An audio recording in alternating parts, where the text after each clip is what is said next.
Hola, ¿qué tal? Buenos días, buenas tardes, buenas noches. Sea la hora en la que estés viendo este video, bienvenido a la clase de física. En esta ocasión vamos a hablar de magnitudes y unidades. Pero para poder empezar con el tema necesitamos definir esos dos conceptos. Así que vamos a empezar con el primero. ¿Qué es una magnitud? Como puedes ver aquí apuntado, una magnitud es todo aquello que se puede medir. ¿Y qué podemos medir? Te estarás preguntando. Bueno, podemos medir la distancia que hay entre dos puntos, podemos medir la masa de un cuerpo o podemos medir el tiempo que transcurre entre dos eventos. Si se pueden medir, son considerados magnitudes. Vamos con la segunda definición, que sería la de unidad. Una unidad es el nombre que se le da a aquello que se mide. Te voy a poner un ejemplo para que me entiendas este concepto. Imagínate que vamos a medir la distancia entre dos puntos que están relativamente distantes. Es muy difícil que tomes un solo objeto y tú empieces a medir esa distancia. ¿Qué es lo que hacemos? Tomamos un objeto más pequeño que nos va a servir como referencia para que poco a poco midamos toda la distancia. A ese objeto se le va a asignar un nombre y a ese nombre le llamamos unidad. De este lado puedes ver una tablita en la cual comparamos diversas magnitudes con su respectiva unidad. En este caso tenemos la masa con su unidad kilogramo, la longitud con su unidad metro, la magnitud tiempo con su unidad segundo, aunque obviamente también están las horas, los días, las semanas, y la temperatura, que usualmente la medimos en grados Celsius, pero otra unidad posible es el Kelvin. Ahora vamos a ver los tipos de magnitudes. Entre los tipos de magnitudes los podemos clasificar en dos: en la manera en que se representan y en la manera en que se construyen. Por la manera en que se representan existen las magnitudes escalares y las magnitudes vectoriales. Una magnitud escalar es aquella que solo requiere de un módulo, que no es otra cosa que un valor numérico, un número, y su unidad para representarse. Tres ejemplos de este tipo de magnitud serían la masa, la longitud y el tiempo. ¿Por qué? Porque para yo representar la masa solamente necesito un módulo, o sea un número, que en este caso es el 5, y la unidad, que son los kilogramos. Lo mismo pasa para la longitud, solamente requiero el 20, que es el número, y los metros, que son la unidad, y el tiempo, lo mismo, 12, el módulo, segundo, la unidad. De este lado tenemos magnitudes vectoriales, que son aquellas que requieren un módulo, una dirección y un sentido, además de su unidad para representarse. Dos ejemplos de esto serían la velocidad y la aceleración. ¿Por qué? Observa, para representar la velocidad yo utilizo el módulo 20, unidad metro sobre segundo a 60 grados, en este caso 60 grados sería la dirección y el sentido sería hacia el este, 60 grados con respecto al este.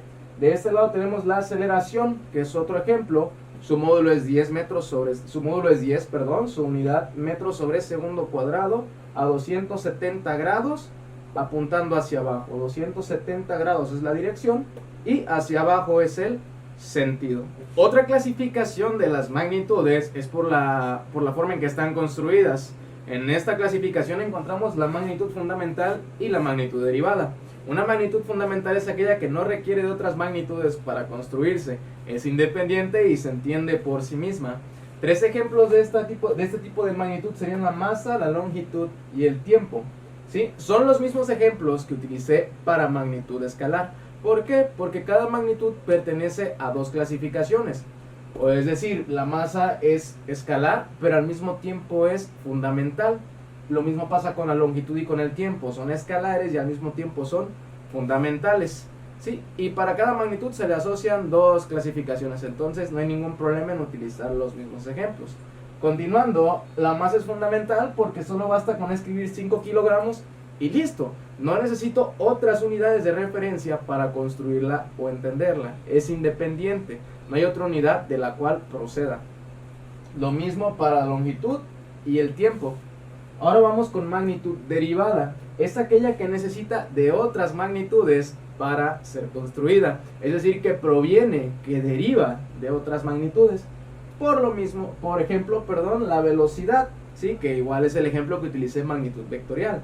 La velocidad es vectorial y al mismo tiempo derivada. Entonces, para este caso la velocidad es derivada porque para poder entenderla o para poder construirla, yo necesito la unidad metro y la unidad segundo. Es decir, necesito unidades de distancia y de tiempo. Necesito dos magnitudes, proviene de esas dos magnitudes.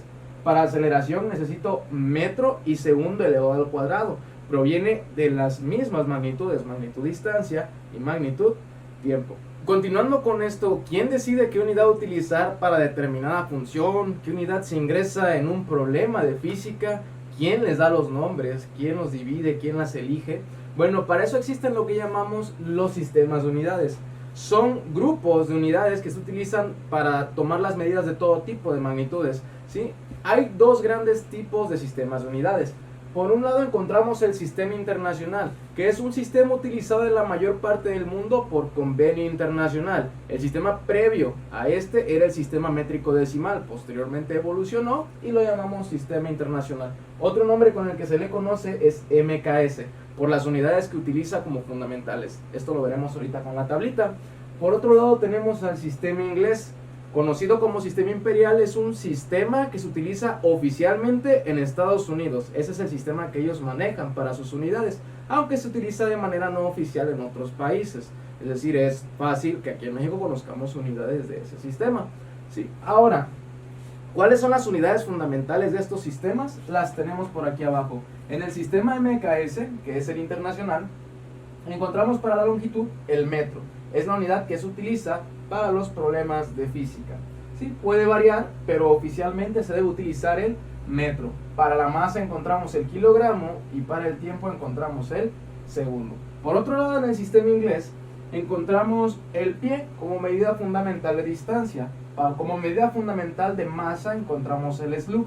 Muchos creen que es la libra. Y sí, la libra también se puede utilizar para medir masa, pero principalmente se utiliza para medir fuerza. El sistema inglés tiene como medida oficial de masa el slug, y en el tiempo, que es la única unidad en la que se pusieron de acuerdo, también se mide en segundos. Ahora, ¿por qué es importante conocer los sistemas de unidades? Porque me permite tener una referencia para entender cuando me mandan o cuando recibo un producto de un lugar a otro. Sabemos que Estados Unidos es un gran comerciante de productos, entonces necesitamos que cuando nos mandan sus productos construidos con sus sistemas de unidades, poder convertirnos a nuestro sistema para poder entender o medir lo que nos están dando. Entonces, para eso vamos a ver algunos ejemplos en el siguiente video de conversiones de unidades dentro del mismo sistema o de distintos sistemas. Quédate.